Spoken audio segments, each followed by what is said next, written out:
বলছি আমি এত বছর এই কাজ করেছি, আমার কোনদিন মানে ভয় ডর লাগছে, কিন্তু এখন এটা বিবেক মানে যে করাটা ঠিক হবে, এটা তো লোকের জীবন বাঁচে।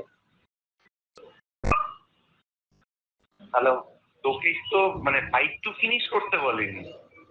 হ্যাঁ, তোকে তো ফাইট টু ফিনিশ করতে বলেনি। আর তুমি বলছো ছেলেরা মদ খেয়ে যায়, ঠিক আছে, মদ খেয়ে যদি কোনো একটা বেখাত কিছু হয়ে যায়, সেটাও তো চিন্তার বিষয় না? সেটা ওকে বল যে আমার এরকম মনে হচ্ছে, কি করব। যে অডিওটা আপনারা শুনলেন এটি এখন সোশ্যাল মিডিয়ায় সবথেকে ভাইরাল অডিও। গতকাল মাননীয় কুণাল বাবু একটি প্রেস কনফারেন্সে এই অডিওটা প্রকাশ্যে এনেছিলেন। এছাড়াও ওনার ইউটিউব এবং টুইটার হ্যান্ডেলেও এই অডিওটা রয়েছে। আমি ওনাকে অসংখ্য ধন্যবাদ জানাই যে উনি একটি বড় চক্রান্তের হাত থেকে জুনিয়র ডাক্তারদের বাঁচালেন। আজকে যদি উনি এই অডিওটা প্রকাশ্যে না আনতেন তাহলে হয়তো এক ভয়ানক রাজনৈতিক চক্রান্তের শিকার হতে হতো আন্দোলনকারী জুনিয়র ডাক্তারদের। তবে কুণাল বাবু আবারও পুলিশ ইন্টেলিজেন্সের ব্যর্থতার চিত্রটা আমাদের সামনে তুলে ধরলেন। কুণাল বাবু জানতে পারলেন, কিন্তু পুলিশ জানতেই পারল না যে আন্দোলনকারী জুনিয়র ডাক্তারদের বিরুদ্ধে এত বড় চক্রান্ত চলছে।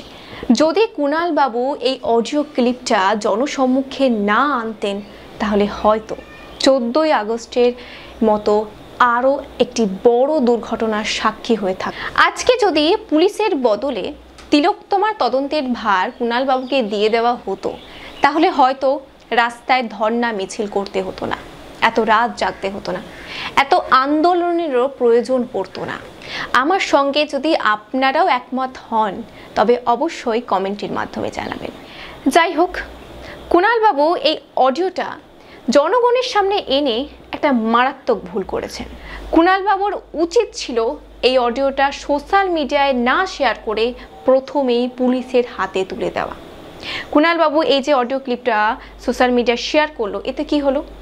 যারা এত বড় চক্রান্ত করছিল তারা কিন্তু সচেতন হয়ে গেল, তারা অনেকেই হয়তো গা ঢাকা দিয়ে দিয়েছে।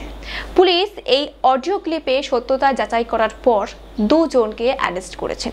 একজন হলেন সঞ্জীব দাস, আরেকজন হলেন DYFI এর যুব নেতা কলতান দাশগুপ্ত।